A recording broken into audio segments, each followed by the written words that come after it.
everyone, Mama Bear here, and welcome to our latest adventure. Jonathan Dickinson State Park is a Florida state park and historic site located in Martin County, Florida, between the Hobie Sound and Tequesta. The park includes the Elsa Kimball Environmental Education and Research Center and a variety of natural habitats. Those habitats include sand pine scrub, pine flatwoods, mangroves, and river swamps. The Loxahatchee River, designated as a natural, wild, and scenic river in 1985, which is the first in Florida, runs through this park. The park is also along the Ocean to Lake Trail, which is a famous trail that's about 60 miles from Lake Okeechobee to the Atlantic Ocean. Hey everyone, we are here at the Jonathan Dickinson State Park, and we've just got our tag, our car tag, and checked in to site number 117. It's about 4:20. We have until 5 o'clock to hit the store that's near our campsite to purchase firewood, because you cannot burn sticks or collect firewood here from the property. So we're going to go grab some firewood from the store and set up our tent because it gets dark in about an hour. Oh, and there's Bear and Honey Badger. Let's go. So before we get to the campground, we are going to go to the store here at the river campground and grab some firewood for tonight and tomorrow. It should be in the 60s, so it should be a really nice evening to have a fire. And s'mores. We remembered s'mores this time.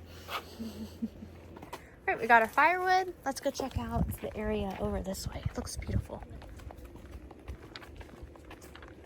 We have a food truck here also.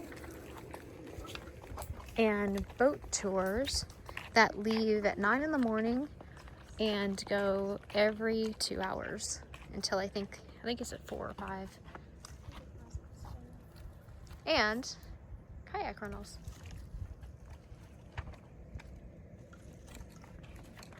So I think we're just gonna get set up once we drive back to the campsite and then figure out what trails are available to hike, what time we'd like to do the boat tour, and kind of just decide how we want to spend the next few days here at this beautiful, beautiful state park.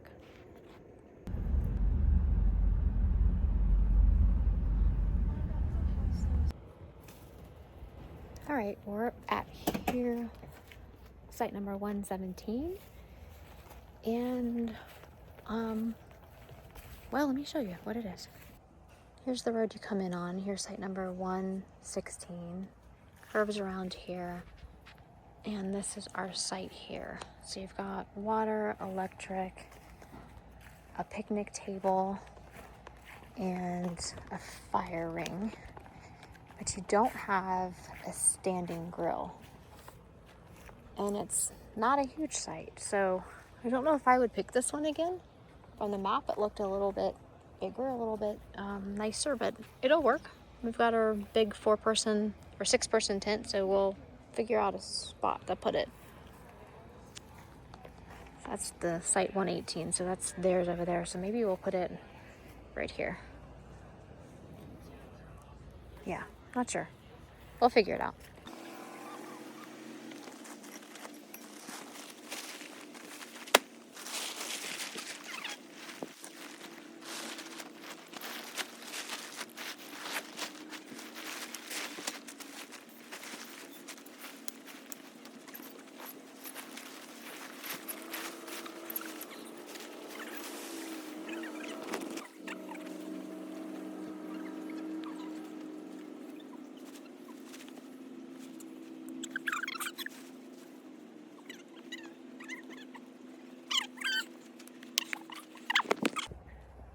Ta-da! The Ozark Trail. I think this is about a 6-person tent. Plenty of room. Not a setup. We're all set up. As you can see, we have a ton of room in this tent of a palace. And now I think we're gonna go take a drive and see what we can find to do maybe tomorrow. We have about probably 15 minutes or so until it gets dark. So we don't have long, but we can go see what's close and make a plan of the day for tomorrow. And maybe come back and do a fire, maybe not. We'll just see where the wind takes us. How we're feeling. Yeah. Well, I think we found a trail that we would like to do, and this is called the Kitching Creek Trail. I believe the trail heads here. large parking area, so good for day hikes. The camp store was right here and the river was right back that way. So here is the area that I think we're going to come and tackle tomorrow. I'm actually not sure how far this trail is, but it looks like, I don't know if that's like a blue blaze there they're indicating. I believe it starts here. Of course, we don't have time now. You can see the sun is already setting, but we wanted to kind of just get an idea of what our bearings would be tomorrow. And so I think we'll give this one a go tomorrow. Yeah, I see the blue blaze. But tomorrow we will be following the dark blue blazes. I'll give you more information on how far this trail is in the morning once I do some research. But for now, looks like we'll be following the blue blazes. It's actually quite beautiful. It's very quiet. Really, you just hear airplanes in the distance every now and then. But other than that, you hear the crickets, the birds, a few things scampering in the brush. But, you know, there may not be mountains, and I'll never not love the mountains. But Florida can be beautiful. As the sun is starting to set, the sky is getting to be different colors. And I can just genuinely stop and be grateful and be thankful for all of nature and everything it has to offer.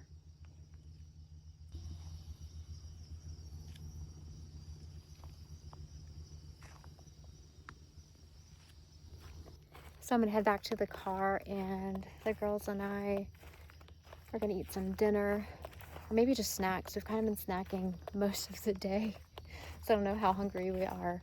We may or may not do a fire tonight, but I think we're just gonna enjoy the quietness and get an early night's sleep and start a new day tomorrow with a little bit of hiking, maybe even a boat tour, and see where the rest of the day leads us. So beautiful behind me.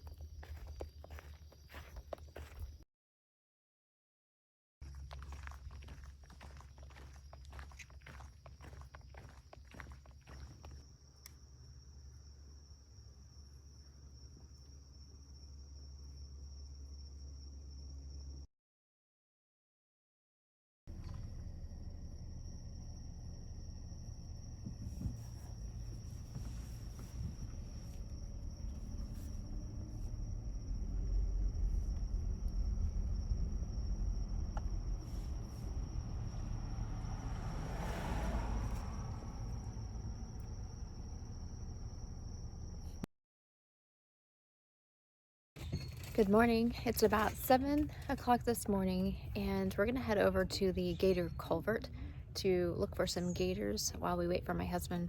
He's on his way over to join us for the couple of days. He's about 2 hours away though, so we have plenty of time to explore a bit before he gets here. So let's go see if we can check out some gators.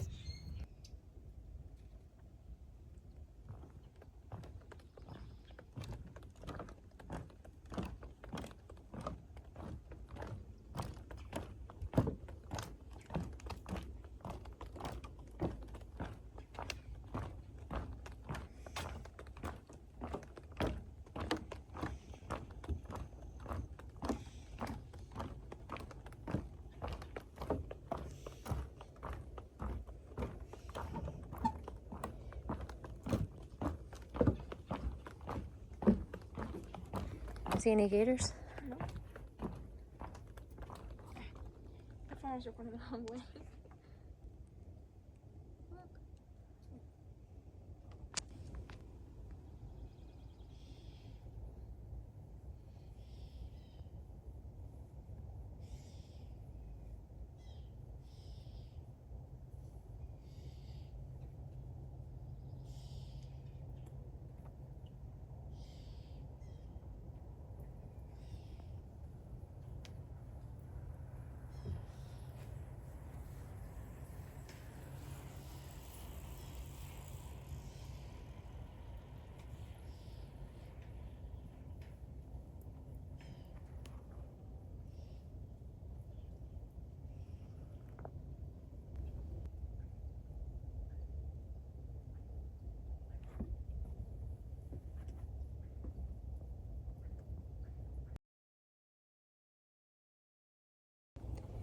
So we walked back around to get a closer view, and definitely is an alligator.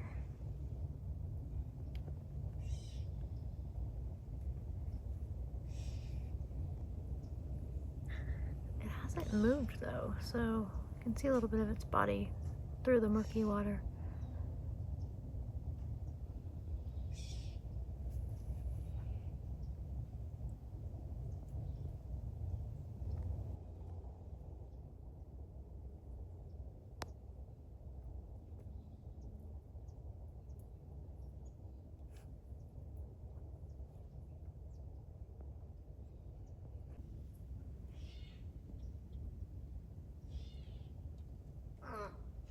Okay.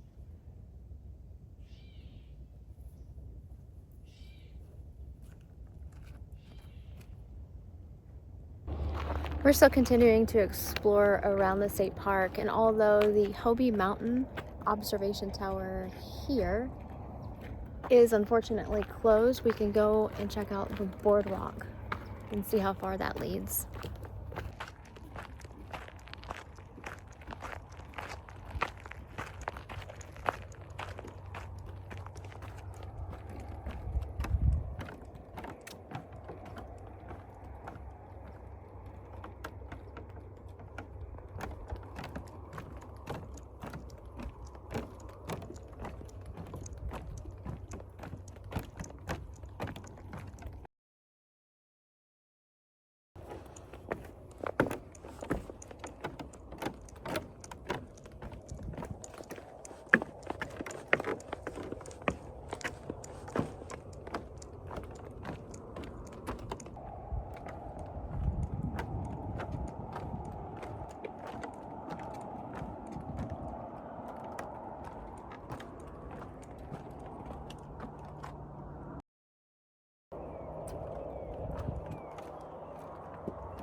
You can see a little bit of the Atlantic Ocean. It's right along this line.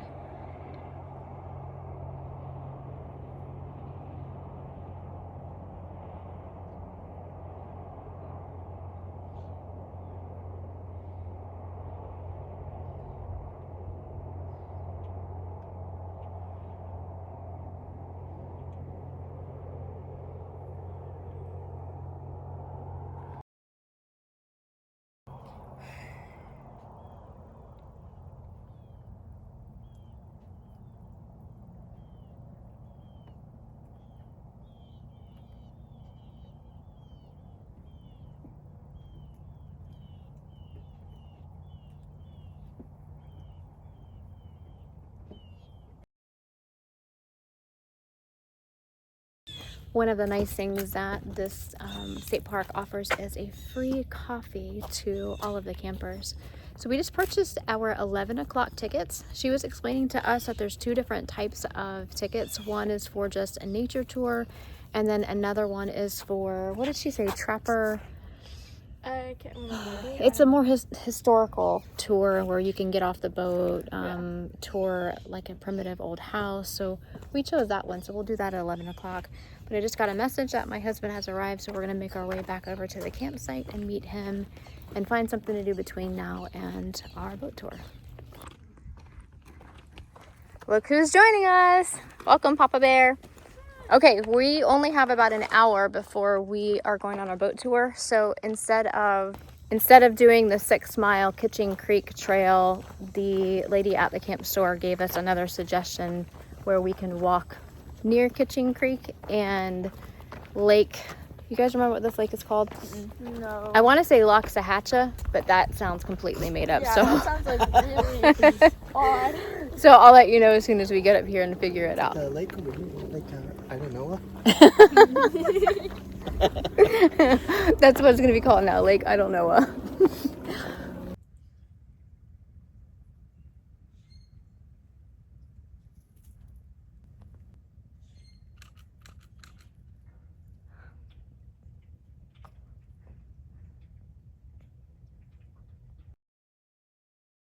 Turns out I was right.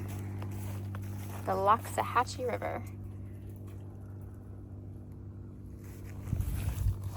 Okay, so she said to take this path to where it ends, and then you'll see where you can go to like a trailhead out into the woods. And she said it's just kind of a bunch of unmarked trails that we can go get a little bit lost in. And she said if we start to get off course, just pull up Google Maps and see where you are to make our way back this way. So we're gonna mess around and find out and see what we can get into and have some fun in the next hour before we get on the Loxahatchee River Trapper boat tour.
Looks like we're following the purple blaze.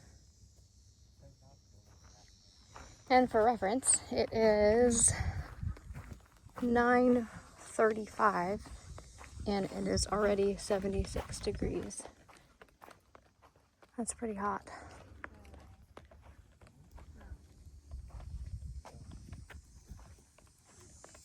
Oh, those are pretty. Beautiful little flowers. Look at the deer next to me. Hi, baby. Baby. Let's see. Oh, He moved. At least there's a slight breeze though, so that definitely helps. Albeit it's quite slight.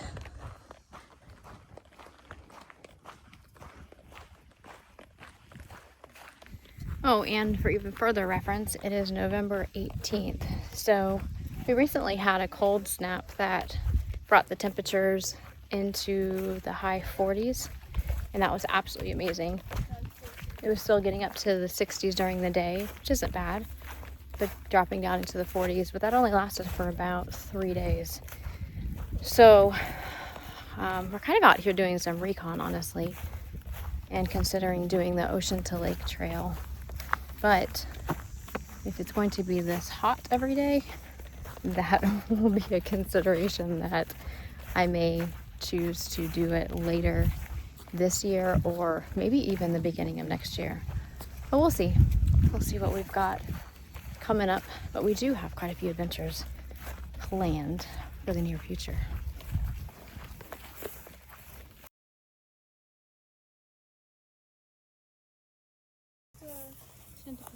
Oh. That scared me because I didn't see it. It's like a locust. Aren't those all over the place? Your job keeps that on. It's like a road wall. It's not a road.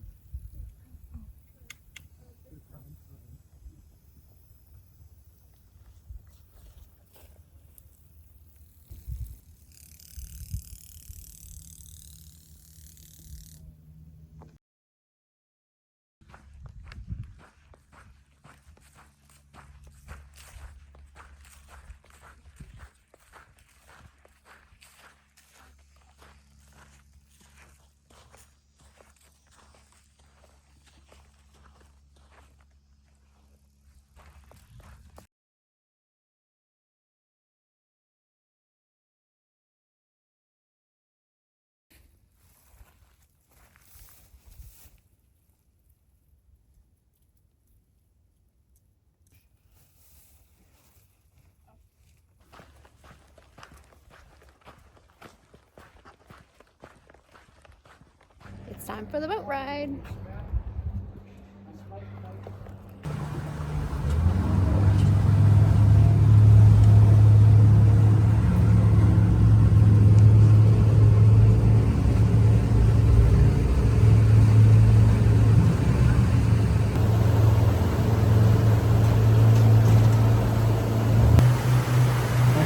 Restrooms on board the boat, and restrooms on trappers. And we'll have life jackets and run to your feet. There's a fire extinguisher at the front of the boat, two back from the myself, and Travis down there at the bow.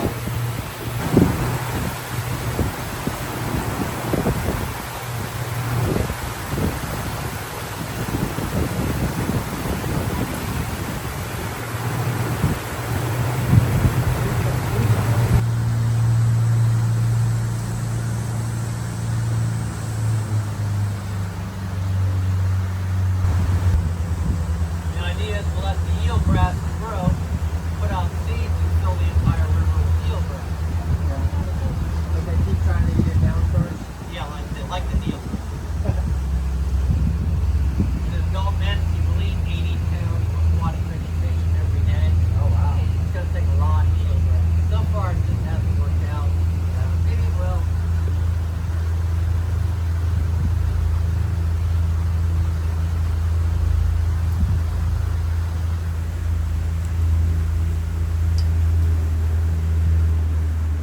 How's the little gator on the dock there? On your left. Oh, look at the babies. There's two.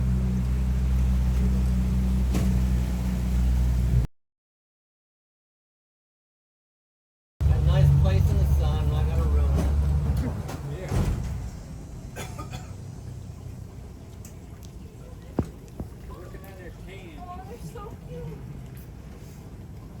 Even the little ones bite. I don't know. Hello, everybody. Hi. A man known as Trapper Nelson homesteaded on the banks of the Loxahatchee River after coming to the area in the 1930s, living off the land, trapping, and selling furs. He soon became known as the Wild Man of the Loxahatchee. After he died in 1968, the state acquired his land and deeded it to the park. When he arrived from New Jersey in the early 1930s, Vincent Nadekowitz, also known as Vince Trapper Nelson, found the area still teeming with wildlife. For decades, he lived off the land, supplementing his diet of raccoon, gopher tortoise, and opossum with fruit from his citrus grove. In addition to trapping, he made his living by developing a business that he called Trapper Zoo and Jungle Garden. His docks, cages, and cabins and shelters were all handmade from the pine trees. While he lived here, Trapper introduced hundreds of tourists and local visitors to the river's mystery and beauty, building the image of Eden in South Florida. Trapper Nelson lived in his camp until his mysterious death in 1968. The Trapper Nelson interpretive site is a rare survivor of a formerly common building type, exemplary of a vanished occupation and lifestyle, enhanced by its location in equally rare pristine woodland. Trapper Nelson actively engaged in efforts to preserve the Loxahatchee River and to protect his ownership of large tracts along its banks. Trapper's estate was sold by his family to a developer. The Florida Park Service acquired the estate through a land swap and maintains and protects this site for future generations to enjoy. Property. He also had hot water through a wood-fired stove system. And here's home, sweet home. He used propane for lighting, and he has a fridge in the other building, so he would use propane.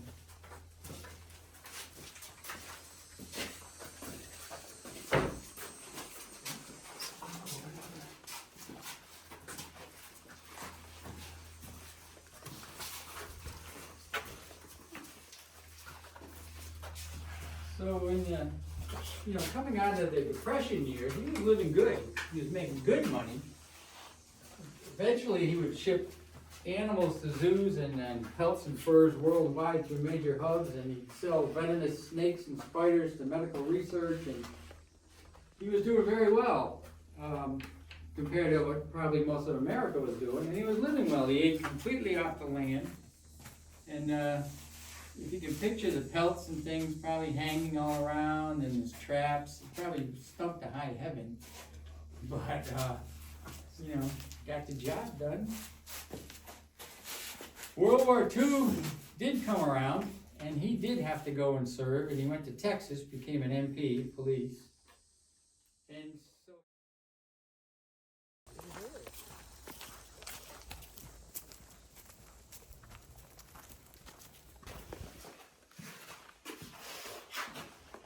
The guest house.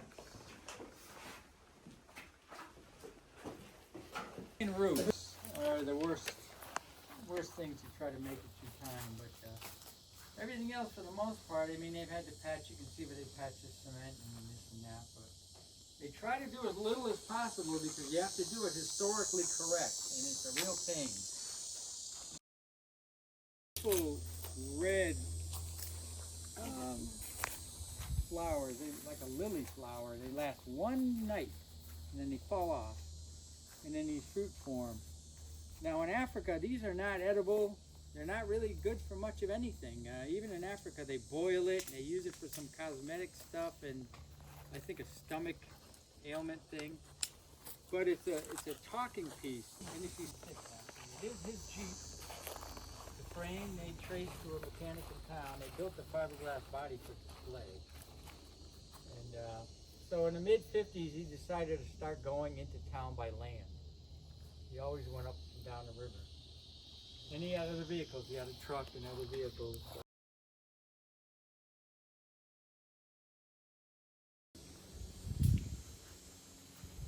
I think he just did an abridged version a couple years ago. He got more information.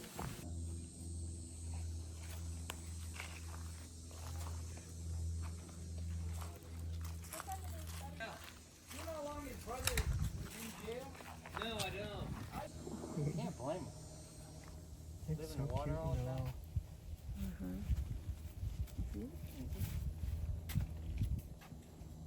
Don't hum about it.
Thank you for joining us on our adventure here at Jonathan Dickinson State Park.